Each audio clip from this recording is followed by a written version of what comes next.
Oke, bismillahirrahmanirrahim. Assalamualaikum warahmatullahi wabarakatuh. Perkenalkan, nama saya Gani Indra Radia dari kelas D3 IF 402. Di sini saya akan mempresentasikan proyek sosial untuk mata kuliah kewarganegaraan.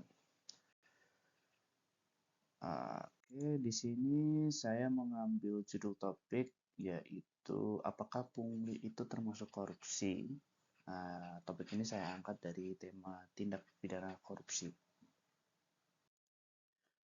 Oke, untuk kajian teorinya, pertama kita akan definisikan dulu apa itu korupsi, apa itu pungli, dan perbedaan antara kedua hal tersebut. Nah, untuk korupsi sendiri merupakan suatu bentuk ketidakjujuran atau tindak pidana yang dilakukan oleh seseorang atau suatu organisasi yang dipercayakan dalam suatu jabatan kekuasaan untuk memperoleh keuntungan yang haram atau penyalahgunaan kekuasaan untuk keuntungan pribadi seseorang itu sendiri. Nah, sedangkan untuk pungli atau pungutan liar itu sendiri merupakan pengenaan biaya di tempat yang tidak seharusnya biaya itu dikenakan atau dipungut. Nah, kebanyakan pungli dipungut oleh pejabat atau aparat. Tidak selalu sih, tapi kalau kita lihat kondisi sekarang, kebanyakan dilakukan oleh aparat atau pejabat. Walaupun itu ya poli adalah termasuk tindakan ilegal dan digolongkan sebagai korupsi, kolusi, dan nepotisme. Nah, apa sih perbedaan kedua hal tersebut? Ya, perbedaan mencolok antara pungli dan korupsi sendiri berupa objek yang mengalami kerugiannya. Pungli itu lebih ke seseorang melakukan pemerasan terhadap orang lain atau satu dengan satu. Sedangkan korupsi itu sendiri merupakan kerugian yang merugikannya tuh banyak pihak. Bisa secara negara, bisa pemerintah, ya pokoknya banyak pihak. Oke, untuk permasalahannya adalah yang pertama, kita akan membahas, sebelum ke ini permasalahannya, kita akan membahas dulu kasus-kasus kontroversial yang pernah terjadi di Indonesia, negara kita sendiri. Nah, yang pertama di sini ada pungli rutan. Ini salah satu kasus ya tentang terungkapnya pungutan liar di rutan KPK. Adalah anggota Dewan Pengawas Albertina Ho yang membeberkan tentuannya di ini dalam suatu konferensi pers pada hari Senin tanggal 19 Juni 2023. Nah, di sini Albertina mengklaim bila pengungkapan hal ini dilakukan tanpa adanya pengaduan yang diterima. Praktek pungli yang baru diketahui ini nilainya fantastis, bisa mungkin mencapai 4 miliar ya dalam kurun yang singkat. Kemudian yang dua ada kasus tilap uang di sini ya. Terjadi juga di bidang administrasi KPK. Sewaktu perjalanan dinas ya, satu pegawainya menyelewengkan uang perjalanan dinasnya. Dan katanya ini sudah dilakukan berkali-kali dan ini mencapai 500 juta. Itu uh, total uang yang sangat fantastis sekali ya, 500 juta itu sendiri. Dan ini hasil pemeriksaan awalnya tuh dugaan awal korupsi ini terjadi pada periode 2021 sampai 2022 ya. Itu fantastis sekali. Ini permasalahannya di sini adalah tantangan dalam memberantas korupsi dan pungli ya. Seperti kita ketahui ya, pungli itu merupakan fenomena sosial yang bersifat permanen dan selalu hadir dalam kehidupan masyarakat itu sendiri. Pungli juga merupakan faktor ya, yang melemahkan kepercayaan masyarakat terhadap penegakan hukum dan aparat yang ada di Indonesia itu sendiri. Pungli berlaku untuk semua bentuk penuntutan yang tidak sah dan itu termasuk melanggar hukum. Dan sebagian besar kasus pungli merupakan akibat dari penyalahgunaan wewenang resmi.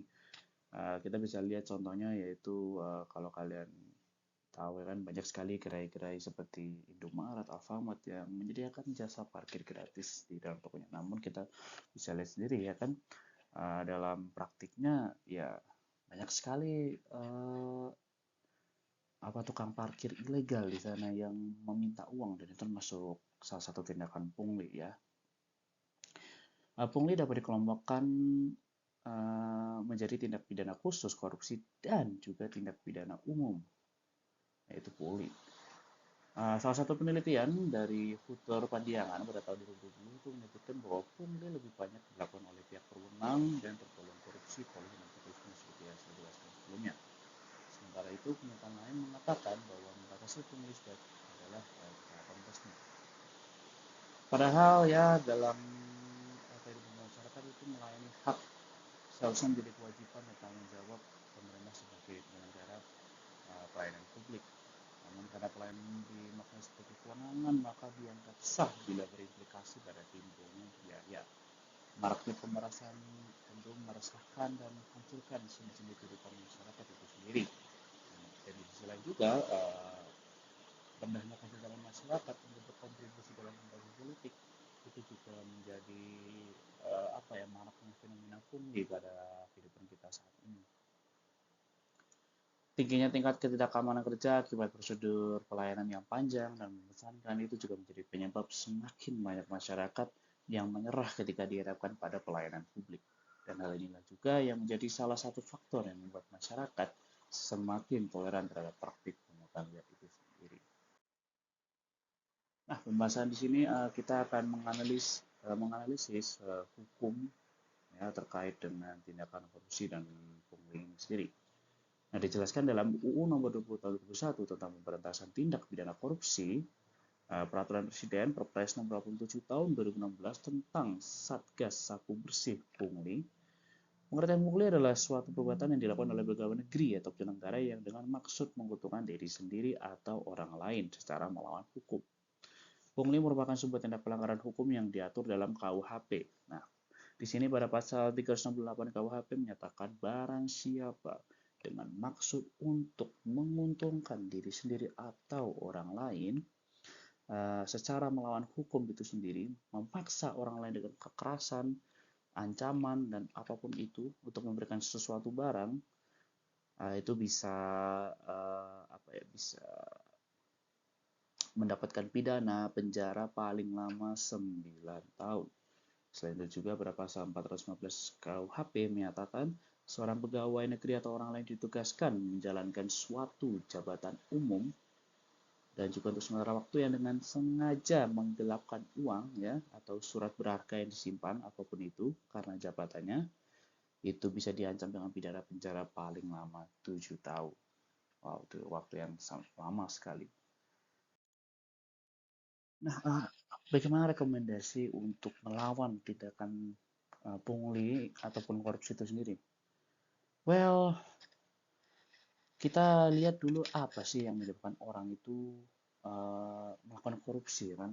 Padahal secara logika ya, kita melihat bahwa pejabat itu kan maksud saya sudah mendapatkan gaji yang cukup untuk menghidupi keluarga mungkin ya, dan juga jabatan itu juga kan merupakan suatu pekerjaan. Maksud saya kan ya hidup mereka sudah enak, gaji besar maupun kecil ya, masuk saya masih digaji, semua sudah dimiliki, tapi kenapa masih ada korupsi gitu.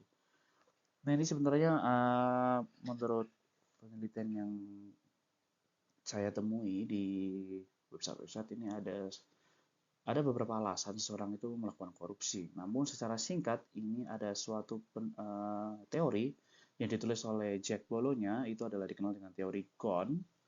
Di sini adalah singkatan dari greedy, keserakahan, opportunity, kesempatan, need, kebutuhan, dan exposure, pengungkapan.